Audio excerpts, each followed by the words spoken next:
Next, we have Southern Mississippi. Southern Mississippi.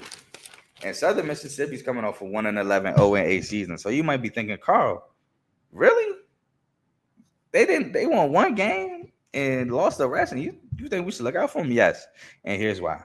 In comes new head coach Charles Huff. What did Charles Huff do? He won the Sun Belt last season at Marshall.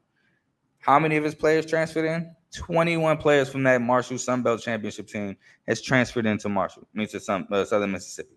I think that they're going to be a fun team to watch. I think they're a team to potentially win the Sun Belt yet again. And I think football Southern Mississippi is just going to be outstanding.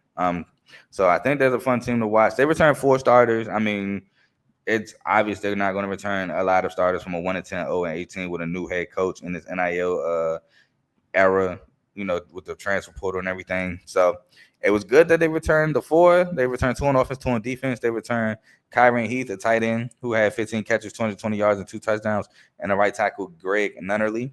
On defense, they returned Brodus Lewis, a defensive lineman, 39 total tackles, 19 solos, and 4 sacks. And Chris Jones, a linebacker with 46 total tackles, 25 solos, a sack, a pass breakup, interception, and 2 forced fumbles.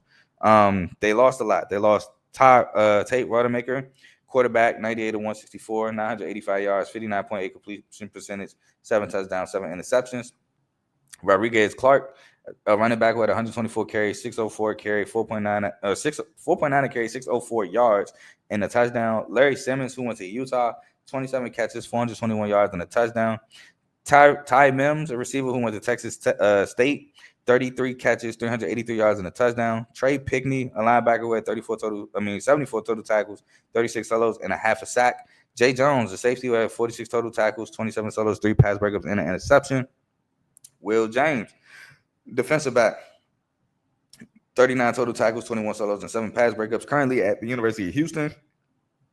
And Michael Caraway Jr., defensive back, currently at Florida with 37 total tackles, 24 solos, pass breakup, and a fumble recovery. Like I said, they bring back 21 players from Marshall, namely Braylon Braxton, the quarterback, just athletic, dual threat guy. Last year, he was 124 to 06, 60.2 completion percentage, 1,624 yards, 19 touchdowns, 2 interceptions, and added 610 yards and 4 rushing touchdowns on the ground. Matt Jones comes over from Ole Miss, where he had 44 carries for 226 yards, 5.1 a carry, and 3 touchdowns at running back.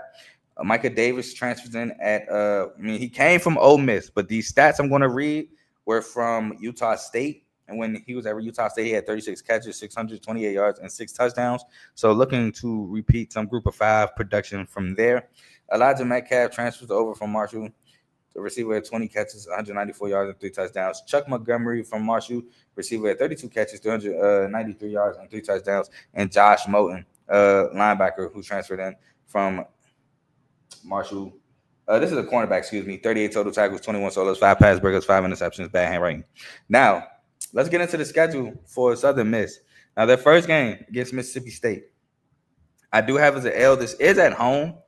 And as much as I love from what I see from the Southern Miss, getting transfers from SEC, from the power conferences, then the Sun Belt champ Marshall, I do think Mississippi State is a loss. I do think this is a good game, though. Mississippi State is the bottom of the SEC. This could potentially be a great game. Next is at home against Jackson State. I have as a win. Next is at home against App State. Sunbelt play, I have as a win. Then on the road at Louisiana Tech. Louisiana Tech is like always that team to me that's like can get in games, but quarterback play to me just be an issue. I have as a win. Then next on the road, at home against Jacksonville State.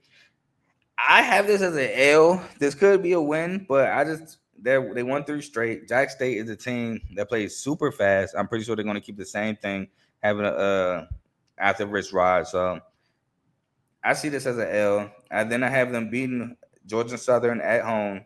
On the road, excuse me. Next game after that is on the road against Louisiana. I have as an L only because Louisiana, this is technically a rematch game. No, it's not green, the mean green in front of you, but a lot of mean green on his team. They beat the mess out of Louisiana in the Sun Belt Championship game. So I think that's an.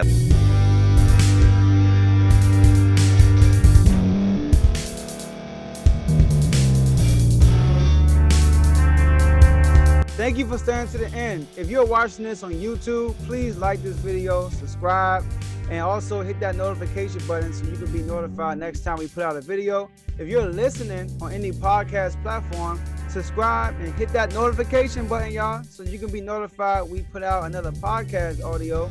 And last but not least, hit that share button. No matter what you're listening to or watching it, hit that share button and send it to somebody that you know that would love to watch this episode you just listened to. So once again, thank you for staying to the end, and we'll see y'all in the next episode.